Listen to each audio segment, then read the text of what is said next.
राखीच्या फक्त 2 दिवस आधी पूजाने तिचा नवरा रोहितला सांगितले की यावेळी रक्षाबंधनासाठी जास्त खर्च करण्याची गरज नाही. तुझी बहीण शीला येईल तेव्हा तिला माझी जुनी साडी आणि 2-4 समोसे देऊन लगेच निरोप दे. मी तुला तुझ्या बहिणीवर सगळं घर लुटू देणार नाही. जरी ती गरीब असेल तर यात आपली काय चूक आहे. तिला मदत करण्याचा विचारही करू नका. हे शब्द ऐकून रोहितला खूप वाईट वाटले, पण तो काहीच बोलला नाही, कारण त्यामुळे घराचे वातावरण विनाकारण बिघडेल. त्याला माहित होते की त्याची बहीण शीला ही एक संघर्ष करणारी महिला आहे, जी विधवा असूनही तिच्या मुलाला शिक्षण देण्यात गुंतलेली आहे. तिच्या आई वडिलांच्या निधनानंतर रोहितच तिचा एकमेव आधार होता. पण रोहितच्या लग्नानंतर पूजाने हळूहळू शीलाला घरापासून दूर ठेवले. शीला दरवर्षी रक्षाबंधनाला येत असे, पण आता तिला हे देखील कळले की तिचे येणे ही फक्त एक औपचारिकता होती. रोहितने पूजेच्या बोलण्याला उत्तर दिले नाही, पण त्या रात्री तो खूप अस्वस्थ होता. सतत त्याच्या मनात हेच विचार घुमू लागले की जेव्हा त्याची बहीण शीलाने त्याला पहिल्यांदाच राखी बांधली होती, आईच्या मांडीवर बसून लहान शीलाने तिच्या लहान हातांनी राखी बांधली होती आणि म्हणाली होती की माझा भाऊ मला कधी एकटे सोडणार नाही. ते वचन आज त्याच्या आत्म्याला हादरवून टाकत होते. दुसऱ्या दिवशी पूजाने एक साडी बाहेर काढली, ज्याला एखादी मोलकरीण सुद्धा घालण्यास नकार देईल. ती म्हणाली, हीच द्या आणि 2-4 समोसे मी बनवते. रोहितने हसून होकार दिला, पण त्याच्या हास्यात वेदना लपलेली होती. शीलाचा मुलगा सौरभला यावेळी मेडिकल कॉलेजमध्ये प्रवेश मिळाला होता आणि त्याने त्याच्या मामाला सांगितले होते की यावेळी रक्षाबंधनला मम्मीला त्यांच्याकडून मोबाईल गिफ्ट हवा आहे, कारण तिचा जुना फोन पूर्णपणे तुटलेला आहे. रोहितकडे पैसे होते, पण पूजेच्या भीतीमुळे तो काहीही करण्याची हिंमत करू शकत नव्हता. मग त्याने एक निर्णय घेतला. तो शांतपणे गेला आणि एक सुंदर गुलाबी साडी आणि एक नवीन फोन विकत घेतला आणि सोबत मिठाईचा बॉक्सही विकत घेतला आणि तो तिच्या ऑफिसच्या बॅगेत लपवून ठेवला. राखीच्या दिवशी शीला घरी आली. पूजाने बनावट हास्य देऊन तिचे स्वागत केले आणि प्लेटमध्ये 4 समोसे ठेवले. शीलाने रोहितला राखी बांधली, पण तिच्या डोळ्यात पूर्वीसारखी जवळीक नव्हती. रोहितने तिला आशीर्वाद दिला आणि पूजाने दिलेली जुनी साडी तिच्या समोर ठेवली. शीलाने काहीही न बोलता साडी उचलली आणि म्हणाली, धन्यवाद भाऊ, किमान तुम्ही काहीतरी देण्याचा विचार तरी केला आणि माझ्यासाठी हे पुरेसे आहे. मग ती उठली आणि निघून जाऊ लागली. मग रोहितने पूजाकडे पाहिले आणि म्हणाला, थांब शीला, मी तुला तुझी खरी भेट देतो. त्याने त्याच्या बॅगेतून गुलाबी साडी आणि मोबाईल फोन काढला आणि शीलाला दिला आणि म्हणाला, तू माझी बहीण आहेस, आईची शेवटची आठवण. जर कोणी तुला दुःखी केले तर तो माझ्या डोळ्यात डोळे घालून बोलू शकणार नाही. शीलाच्या डोळ्यातून अश्रू वाहू लागले, पण पूजाच्या डोळ्यात रागाची आग होती. तरीही ती गप्प राहिली, कारण हा घराच्या इज्जतीचा प्रश्न होता. जेव्हा शीला निघू लागली तेव्हा पूजाने तिला टोमणा मारला की आता तुझ्याकडे मोबाईल आहे, आता दर महिन्याला काही ना काहीतरी मागत राहा. शीला काहीच बोलली नाही, पण रोहित स्पष्टपणे म्हणाला की जर कोणी माझ्या बहिणीला आणखी एक वाईट शब्द बोलला तरी मी आता गप्प बसणार नाही. पूजा, मी आतापर्यंत गप्प होतो कारण मला तुझ्या सन्मानाची काळजी वाटत होती, पण आत्ता मी अजून माझ्या बहिणीचा अपमान सहन करणार नाही. पूजा पहिल्यांदाच स्तब्ध झाली. पण त्या रात्री जेव्हा रोहित आणि पूजा एकटे होते तेव्हा रोहितने पूजाला सांगितले की ज्या दिवशी तुझा भाऊ तुला असे वागवेल त्या दिवशी तुला समजेल की एका भावासाठी बहीण म्हणजे काय असते. पूजाने शांतपणे अश्रू ढाळले. पहिल्यांदाच तिला तिच्या वागण्याची लाज वाटली. पण पूजा बदलेल का? तिला पश्चाताप होईल का? का परिस्थिती आणखी बिकट होईल? रक्षाबंधन हा फक्त धार्मिक विधींचा सण राहील का? भावा बहिणीच्या नात्याचं पुन्हा एकदा बंधन बांधले जाईल. चला बाकीची कथा जाणून घेऊया, जिथे रक्षाबंधनाची रात्र अशी वेळ घेऊन येईल की सर्वांचे डोळे पाणवतील. ती रक्षाबंधनाची रात्र होती. संपूर्ण घरात शांतता होती. पूजा तिच्या खोलीत गेली आणि हळूहळू तिची साडी बदलत विचार करत होती की रोहितने तिच्या बोलण्याकडे लक्ष का दिले नाही. तिने नकार देऊनही त्याने त्याच्या बहिणीला महागड्या भेटवस्तू दिल्या. तिला राग तर खूप आला होता, पण तिच्या हृदयाच्या कोपऱ्यात कुठेतरी एक विचित्र खळबळ उडाली होती. तिला आठवले जेव्हा तिची स्वतःची आई वारली होती तेव्हा तिच्या धाकट्या भावाने तिचे पाय धरले आणि म्हटले होते की दीदी आता तूच माझी आई आहेस. आणि मग पूजाने तिचे सर्व दागिने गहाण ठेवून त्याला इंजिनिअरिंगमध्ये प्रवेश करून दिला होता. पण आता तिला समजत होते की लग्नानंतर नात्यांचे प्राधान्यक्रम कसे बदलतात. दुसरीकडे जेव्हा शीला तिच्या घरी पोहोचली तेव्हा तिच्या चालण्यात स्वाभिमानाची ताकद होती. सौरभने तिला म्हणाला की आई आज खूप दिवसांनी मामाने तुला तसे बघितले जसे तू लहानपणी बघत होती असे सांगायची. शीला ओल्या डोळ्यांनी म्हणाली की बाळा जर नाते खरे असेल तर ते कधीही संपत नाही, फक्त वेळच त्याची परीक्षा घेतो. दुसरीकडे पूजा तिच्या खोलीत पडून होती पण तिला झोप येत नव्हती. तिच्या शब्दांचा कठोरपणा तिला चावू लागला होता. तेवढ्यात रोहित खोलीत आला आणि शांतपणे बेडवर बसला. काही वेळाने पूजा हळू आवाजात विचारले की मी खूप चुकीची होती का? रोहितने काहीच उत्तर दिले नाही. तो फक्त पूजाकडे पाहत म्हणाला जर आज माझी आई जिवंत असती तर तिला तुझ्या वागण्याची लाज वाटली असती. पण मला असे वाटते की तू ते बनावं जी माझी आई बनू इच्छित होती. माझ्यासाठी नाही तर स्वतःसाठी. पूजेच्या डोळ्यातून अश्रू वाहू लागले. पहिल्यांदाच तिने बिनशर्त माफी मागितली. पण तुटलेले नातेसंबंध सुधारण्यासाठी माफी पुरेशी होती का? रोहितने हळुवारपणे तिचा हात धरला आणि म्हणाला की रक्षाबंधन हा फक्त बहिणींचा सण नाही तर तो पत्नींसाठीही परीक्षेचा दिवस आहे. एक स्त्री चांगली स्त्री आहे हे जाणून घेण्याचा हा दिवस आहे. एक पुरुष 2 स्त्रियांमध्ये अडकलेला असतो. एक ज्याने त्याला जन्म दिला आणि एक ती जिच्यासोबत त्याने त्याचे आयुष्य शेअर केलेले असते. दोघांचा आदरही महत्वाचा आहे आणि दोघांच्या गरजाही. पूजा रडत म्हणाली की उद्या मी शीलाची माफी मागेन. माझ्या वागण्यामुळे तिला झालेल्या दुखापतीची मी भरपाई करेन. मग रोहित हसला आणि म्हणाला की आता ते शब्दांनी नाही तर कृतीने करून दाखव. आणि इथूनच त्या नात्यात एक नवीन वळण सुरू झाले. दुसऱ्या दिवशी सकाळी पूजाने स्वतः शीलाच्या घरी फोन केला पण सौरभने फोन उचलला. त्याने सांगितले की मम्मी सकाळी लवकर मंदिरात गेली आहे आणि तो घरी तिच्यासाठी हलवा बनवत आहे. पूजाने कॉल डिस्कनेक्ट केला आणि तिच्या साड्यातून एक सुंदर साडी आणि बांगड्यांचा सेट काढून ठेवला. मग शांतपणे रोहितला सांगितले की मला शीला दीदींच्या घरी जायचं आहे. रोहितने प्रथम तिच्याकडे आश्चर्याने पाहिले. मग काहीही न विचारता तो तिच्यासोबत जाऊ लागला. पूजा आणि रोहित शीलाच्या घरी पोहोचले तेव्हा शीला तुळशीच्या रोपाला पाणी घालत होती. कोणताही विचार न करता पूजा तिच्या पायाजवळ बसली आणि म्हणाली दीदी मी तुला फक्त साडी दिली होती पण तू मला माझी खरी ओळख परत दिलीस. मी बहीण नाही तर नाही तुझी पण कदाचित मी आता बहिणीसारखं कसं व्हायचं ते शिकले आहे. शीलाने काहीही न बोलता तिला मिठी मारली. तिच्या डोळ्यातून वाहणाऱ्या अश्रूंनी वर्षानुवर्षाचं अंतर धुवून टाकलं. सौरभ बाहेर आला आणि म्हणाला की आज आई आणि मामीचे पुनर्मिलन पाहिल्यानंतर मला खात्री पटली आहे की राखी म्हणजे एक धागा नाही, हे एक नाते आहे जे काळाबरोबर अधिक मजबूत होते. रोहितने त्या दोघांकडे पाहिले आणि म्हणाला की आज माझ्या आयुष्यातील सर्वात मोठा विजय म्हणजे माझे नाते पुन्हा जोडले जात आहे. घरी परतताना पूजाने रोहितला सांगितले की यावेळी दिवाळीला शीला दीदी आपल्यासोबत राहील आणि तिच्या पूजेची सर्व जबाबदारी माझी असेल. रोहित हसला आणि पूजेच्या डोक्यावर हात फिरवत म्हणाला जेव्हा एखादी स्त्री तिच्या अंतर्गत नात्यांचे गौरव ओळखते तेव्हा तिचे घर स्वतःच स्वर्ग बनते. आणि त्या दिवसापासून या रक्षाबंधनाची परंपराला एक नवीन सुरुवात झाली. दरवर्षी पूजा स्वतः शीलाला स्वतःच्या हाताने साडी देत असे, मिठाई बनवत असे आणि म्हणत असे दीदी राखी फक्त एक धागा नाहीये, तुझ्याशिवाय माझे सिंदूर पण अपूर्ण आहे. आणि ही कहाणी बनली त्या नातेची जी एका व्यक्तीच्या बदलाने पूर्णपणे बदलू शकते. कारण कधी कधी एक साडी आणि 4 समोसे देखील आत्म्याला स्पर्श करू शकतात.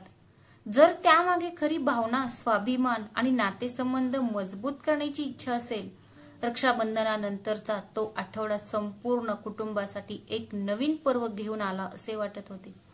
शीला दरवर्षी राखी बांधण्यासाठी यायची पण यावेळी झालेला बदल रक्षाबंधनानंतरही चालू राहिला.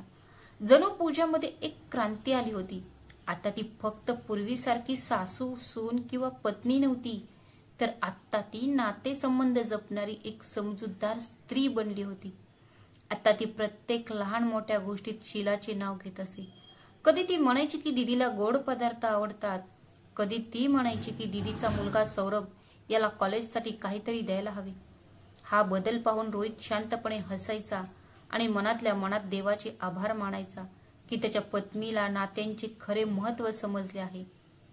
एके संध्याकाळी पूजाने तिच्या दागिन्यांचे कपाट उघडले आणि तिच्या आईची जुनी सोन्याची साखळी बाहेर काढली आणि म्हणाली की ती तिला शीलाला द्यायची आहे. आता ती माझ्या आईसारखी आहे. रोहित भाऊक होऊन पूजेला मिठी मारतो, पण दरम्यान एक नवीन आव्हान समोर येते. पूजेची धाकटी बहीण काजल तिच्या माहेरी राखीसाठी आली नाही. पूजा रागवते आणि म्हणते, जर ती आली नाही तर मी तिच्याशी कोणतेही संबंध ठेवणार नाही. मग रोहित पहिल्यांदाच पूजेला ते वाक्य बोलतो जे त्यानं एकेकाळी शीलासाठी म्हटले होते.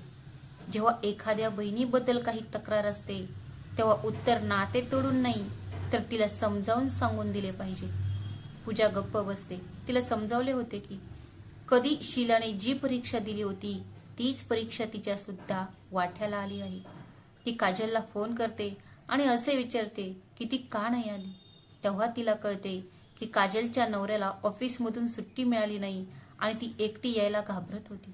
मग पूजा लगेच तिच्या ड्रायव्हरला पाठवते आणि काजलला बोलावून स्वतःच्या हातांनी तिला जेवू घालते. आता शीला, काजल आणि पूजा तिन्हीही बहिणी झाल्या होत्या. तिघांनीही एकमेकांचे दुःख समजून घेतले आणि एक नवीन विधी सुरू केला. राखी आता केवळ रोहितच्या मनगटावरच नाही तर संपूर्ण कुटुंबाच्या हृदयावर बांधली गेली होती. त्या वर्षी दिवाळीला शीला तिचा मुलगा सौरभ सोबत सर्व तयारीने आली. मग पूजा म्हणाली की यावेळी लक्ष्मीपूजन दीदी करतील. रोहित म्हणाला की हे घर आता खरोखरच घरासारखे वाटू लागले आहे. सौरभ पण म्हणाला की यावेळी मामाच्या घरातून निघताना मम्मी हसून म्हणाली होती, मी आता अनोळखी नाही, मी आपलेपणाच्या सावलीत राहते. मग बाहेर अंगणात तुळशीजवळ बसलेली पूजा विचार करत होती की जुन्या साडी आणि 4 समोशांपासून सुरू झालेली ही कहाणी आज नात्यांचे एक नवीन उदाहरण बनली आहे. आता दरवर्षी पूजा स्वतः साडी खरेदी करते, मिठाई बनवते आणि शीलाला फोन करून म्हणते, दीदी राखी तुझ्याशिवाय अपूर्ण वाटते. एकदा शीला हसली आणि म्हणाली, आता तूच बहीण आहेस आणि मी पाहुणी झाली आहे. पूजाने तिचा हात धरला आणि म्हणाली, पाहुणे ते असतात जे हृदयात जागा मागतात आणि तू ती आहेस ज्याने हृदयाला घर बनवले आहेस. आणि अशा प्रकारे दरवर्षी हे घर रक्षाबंधनाचे प्रतीक बनले, जिथे बहीण ती फक्त बहीण नव्हती, सून फक्त सून नव्हती आणि पत्नी फक्त पत्नी नव्हती, पण प्रत्येक नाते एकमेकांचे दुःख वाटून घेत असे. म्हणून त्याच वेळी पूजाने तिच्या डायरीत लिहिले आहे की नाती फक्त रक्ताने बनलेली नसतात, ती समजूतदारपणा, आदर आणि आपलेपणाने बनलेली असतात. आणि जेव्हा एक स्त्री दुसऱ्या स्त्रीला समजून घेते तेव्हा प्रत्येक घरात एक नवीन राखी रोज बांधली जाते. रक्षाबंधनानंतर 2 आठवडे झाले होते जेव्हा एक पोस्टमन आला आणि रोहितच्या नावाने एक पत्र दिले. पिवळ्या लिफाफ्यात गुंडाळलेले पत्र एका जुन्या गावातून आले होते. जेव्हा रोहितने ते पत्र उघडले तेव्हा त्याला काही क्षणांसाठी त्याच्या हृदयात वेदना जाणवल्या. तो निशब्द राहिला. त्याचे डोळे उघडले होते. पूजाने विचारले की हे कोणाचे पत्र आहे. रोहित थरथरत्या हाताने म्हणाला की हे पत्र माझ्या वडिलांच्या पहिल्या पत्नीच्या मुलाचे आहे. पूजा आश्चर्यचकित झाली आणि म्हणाली, कोण? रोहित म्हणाला, हो, मी तुला हे कधीच सांगितले नाही, पण माझ्या वडिलांचे पहिले लग्न गावात झाले होते आणि त्या पत्नीपासून एक मुलगाही झाला. पण नंतर वडील शहरात आले आणि माझ्या आईशी दुसरे लग्न केले. मी या सत्यापासून पळत राहिलो, पण आता तो मुलगा या पत्रासह मला शोधत आला आहे. त्याने लिहिले आहे की त्याचे आता कोणीही उरले नाही, त्याची आईही आता नाहीये आणि आता त्याला फक्त त्याच्या भावाला भेटायचं आहे. पूजा काही वेळ स्तब्ध झाली. मग ती म्हणाली, मग तो आता या घरी येईल का? रोहित गप्प राहिला. पण जेव्हा शीलाला हे कळलं तेव्हा ती म्हणाली की जर बहिणीचे महत्त्व इतके असेल ज्यामुळे तुझी पत्नी स्वतःला इतकी बदलू शकते, तर भावाच्या हाकेला दुर्लक्ष करणे आता पाप ठरेल. पण पूजाला भीती वाटू लागली होती की रोहितचा सावत्र भाऊ या घरात येऊन त्याचे हक्क मागितले तर तो मालमत्तेत वाटा मागू नये म्हणजे झालं. मग शीला पूजाला म्हणाली, जेव्हा मी राखी बांधण्यासाठी तुझ्या घरी येत असे तेव्हा तू माझ्या हेतूवर शंका घेतलीस आणि आता जेव्हा दुसरा एखादा नातेवाईक येत आहे तर पुन्हा तीच भीती.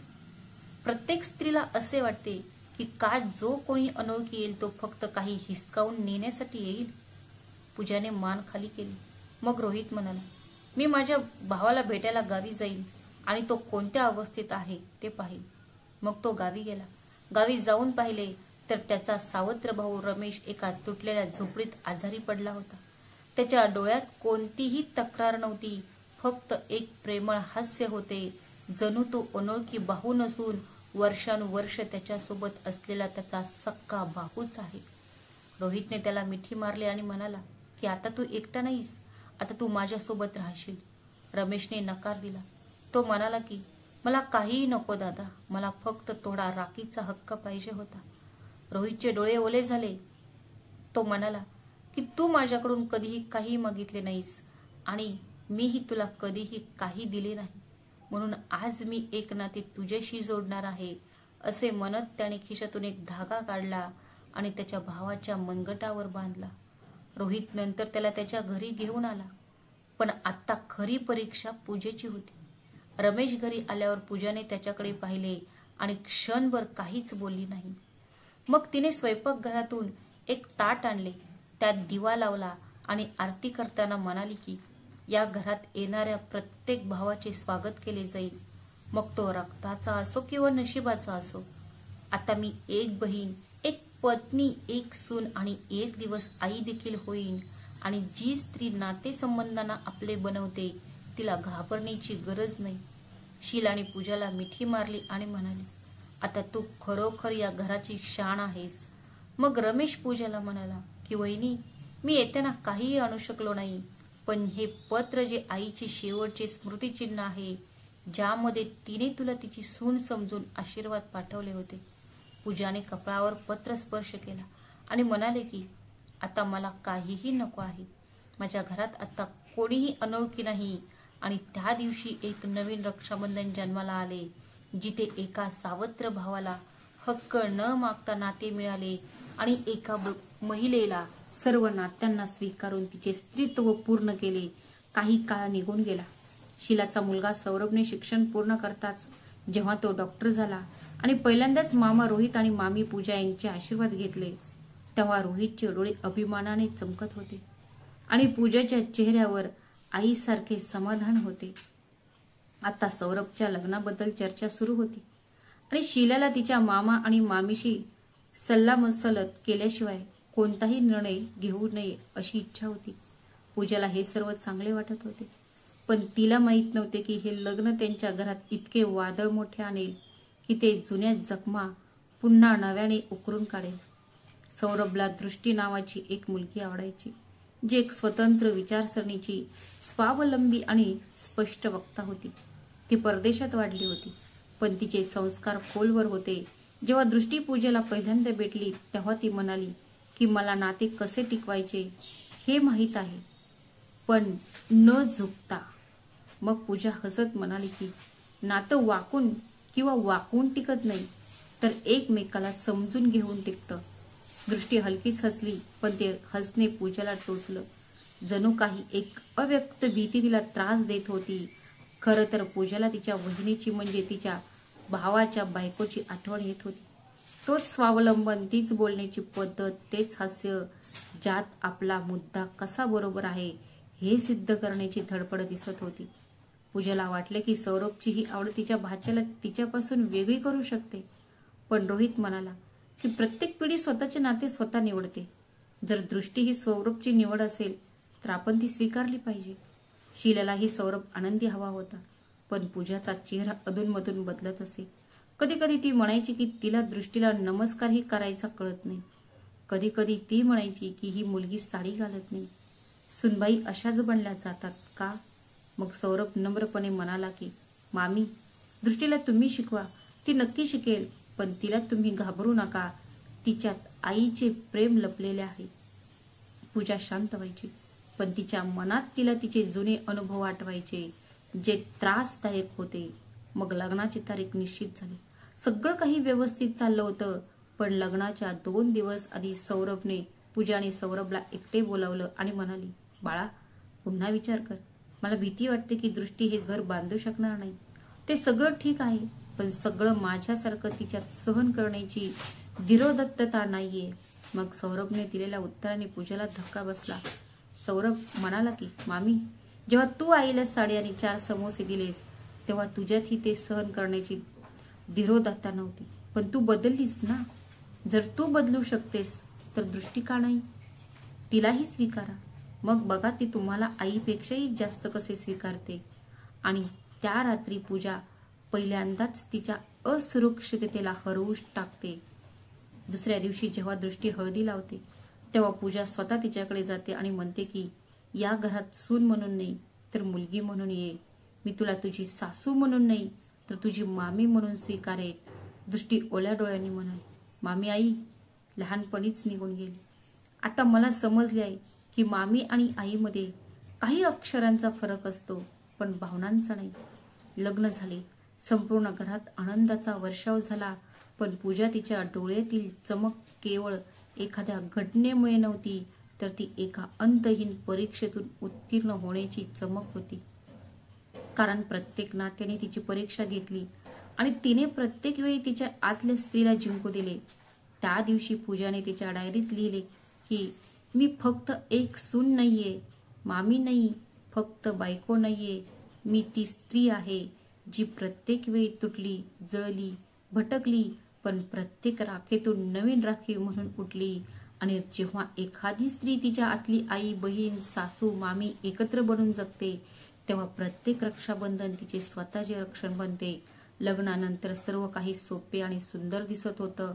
दृष्टीने घराचा प्रत्येक कोपरा आपलेपणाच्या भावनेने भरून टाकला होता.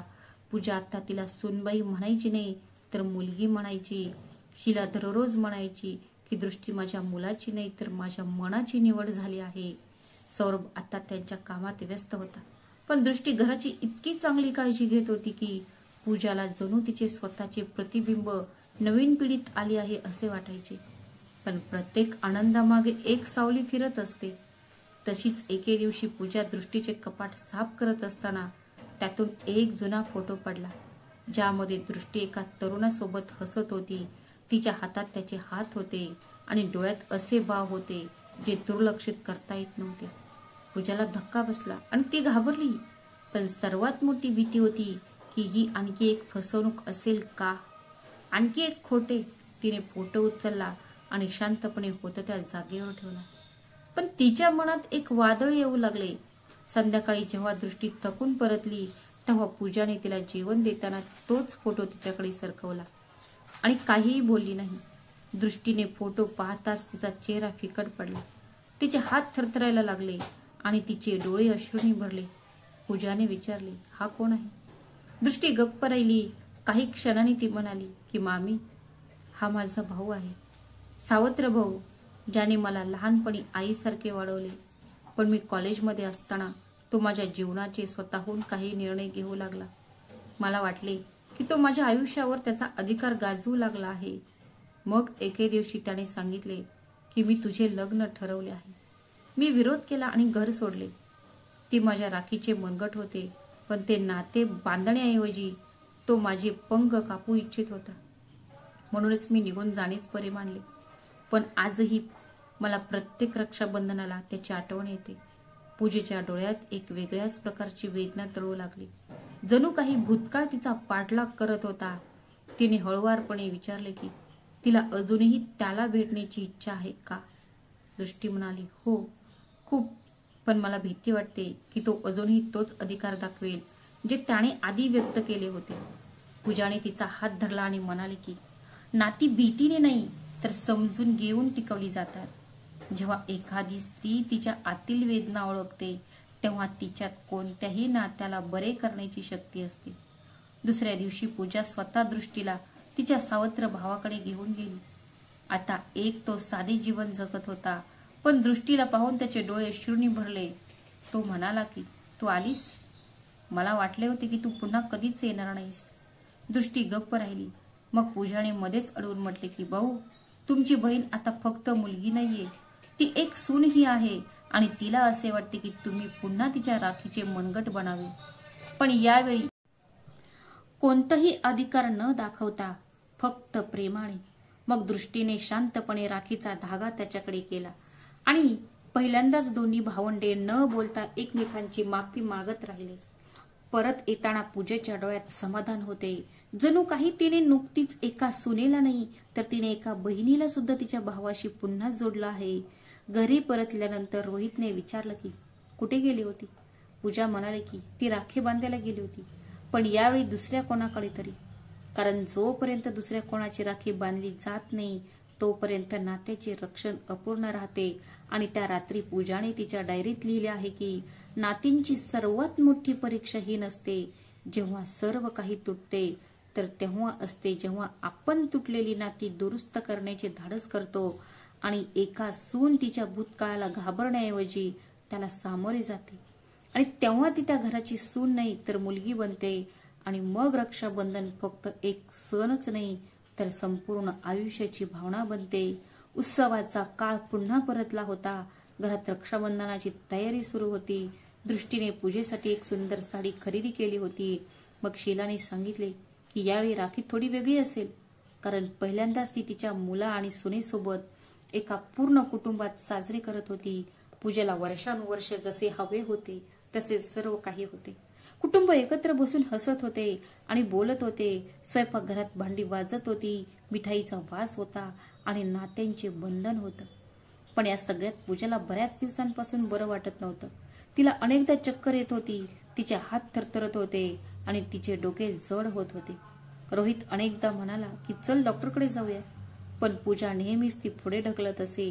ती म्हणत असे की आता तर रक्षाबंधन आहे, पहिली सर्वांची काळजी घेईन, मग नंतर पाहू. पण त्या दिवशी पूजा दृष्टीसाठी तांदळावरती तिचे नाव लिहित होती तेव्हा ती तिथेच खाली कोसळली. ती खाली पडली तेव्हा सगळं थांबल्यासारखं वाटलं. तिला लगेच हॉस्पिटलमध्ये नेण्यात आले. हॉस्पिटलमध्ये रिपोर्ट आला तेव्हा पूजाला ब्रेन ट्यूमर असल्याचे आढळून आले, तेही शेवटच्या टप्प्यात. डॉक्टरांनी सांगितले की आता वेळ मर्यादित आहे, काही महिने किंवा कदाचित काही आठवडे. कुटुंबात शांतता पसरली. शीला डोके धरून बसली. रोहित विचलित झाला. दृष्टी स्तब्ध उभी होती, पण पूजा हसत होती जणू तिला सर्व काही माहीत आहे. ती म्हणाले की मला माहीत आहे, माझ्याकडे जास्त वेळ नाही, पण मला जे हवे होते ते मी मिळवले आहे. आता आणखी काय मागू. मग शीला म्हणाली यावेळी राखीची विधी पूजेच्या हातून केली जाणार नाही तर फक्त पूजासाठीच केले जाईल. आणि त्या दिवशी एक अद्भुत दृश्य निर्माण झाले जेव्हा घरातील 4 महिला शीला, दृष्टी, काजल आणि शीलाची भाची सर्वांनी मिळून पूजेला राखी बांधली आणि म्हणाल्या तू आम्हा सर्वांच्या नात्यांचे रक्षण केले आहेस आणि आता या राख्या आम्ही तुला बांधत आहोत. मग सौरभने शांतपणे खिशातून एक चेन काढली आणि म्हणाला की मामी, तू माझ्या आईसारखी आहेस, आजपासून मीही तुला दरवर्षी राखी बांधेन. पूजेच्या डोळ्यातून अश्रू वाहू लागले, पण तिने कोणालाही रडू दिले नाही. ती म्हणाली की माझी शेवटची इच्छा आहे की जर मी पुढच्या राखीपर्यंत जिवंत राहिले नाही तर माझ्या मनगटावरचा कोणताही धागा अपूर्ण राहू नये. दृष्टी म्हणाली की आई, मी दरवर्षी तुझ्या फोटोवर राखी बांधेन. पण पूजाने नकार दिला. ती म्हणाली की नाही, माझा एक हात अजूनही रिकामा आहे आणि तो हात त्या बाईसाठी आहे जी मला फक्त साड्या आणि समोसेपुरते मर्यादित ठेवू इच्छित होती. आणि मग तिने स्वतःचा एक जुना फोटो काढला ज्यामध्ये ती खूप कठोर, गर्विष्ठ दिसत होती. ती म्हणाली की हा फोटो माझा खरा शत्रू आहे. दरवर्षी त्यावर तुम्ही राखी बांधा जेणेकरून मी कधी काळी काय होते आणि आता काय आहे हे मला आठवायला हवे. रोहितने तिचा हात धरला आणि म्हणाला की तू स्वतः बदलली नाहीस, तू आम्हाला बदललेस. पूजा हसली, पण ती हास्य हळूहळू थांबली. शेवटच्या राखीच्या दिवशी सकाळी ती खूप शांत होती. तिने सर्वांना एक पत्र दिले ज्यामध्ये तिने लिहिले होते की जेव्हा मी नसेल तेव्हा तुम्ही माझी डायरी उघडा आणि त्यातील ते पान वाचा ज्यामध्ये लिहिले आहे राखी हा भाऊ आणि बहिणीला बांधणारा धागा नाही तर राखी ही एक भावना आहे जी प्रत्येक स्त्रीला प्रत्येक नात्याशी जोडते, जिथे प्रेम, आदर आणि क्षमा असते. जोपर्यंत हे तिघे आहेत तोपर्यंत माझी राखी जिवंत आहे. पूजा त्या रात्री कायमची झोपी गेली. पण पुढच्या राखीवर जेव्हा दृष्टीने पूजेच्या फोटोऐवजी तोच जुना धागा स्वतःच्या मनगटावर बांधला, तेव्हा शीलाने विचारले की ती राखी कोणाची आहे. तेव्हा दृष्टी म्हणाली की ती माझ्या आईची आहे, जिने मला ते शिकवले. नाती जन्माने नव्हे तर आवडीने बनवतात. आणि त्या दिवशी घराच्या भिंतीवर पूजेचा फोटो हसत होता. जणू काही ती म्हणत होती की मी माझे सर्व नातेसंबंध पूर्ण केले आहेत आणि आता माझी शेवटची राखी तुमच्या हृदयात बांधली आहे. तर मित्रांनो, ही एका राखीची कथा होती, ज्यात फक्त धागे नव्हते तर नात्यांचे थर देखील होते. त्यात बहिणीचा आदर होता, सुनेचा विचार होता आणि नवऱ्याची मूक सहनशीलता होती. तुम्ही कधी विचार केला आहे का की एक जुनी साडी आणि 4 समोसे एखाद्याच्या आत्म्याला किती खोलवर स्पर्श करू शकतात. ही कथा आपल्याला शिकवते की रक्षाबंधन हा केवळ देण्याचा सण नाही, तर समजून घेण्याचा आणि जोडण्याचा सण सुद्धा आहे. जर ही कथा तुमच्या हृदयाला स्पर्शून गेली असेल तर आम्हाला कमेंटमध्ये नक्की सांगा. कोणत्या वळणाने तुम्हाला भावनिक केले हेही सांगा. आणि व्हिडिओ लाईक करा आणि तुमच्या भावा किंवा बहिणींसोबत शेअर करा. आणि अशाच हृदयस्पर्शी कथांसाठी आमच्या चॅनेलला सबस्क्राईब करायला विसरू नका. श्री स्वामी समर्थ. धन्यवाद.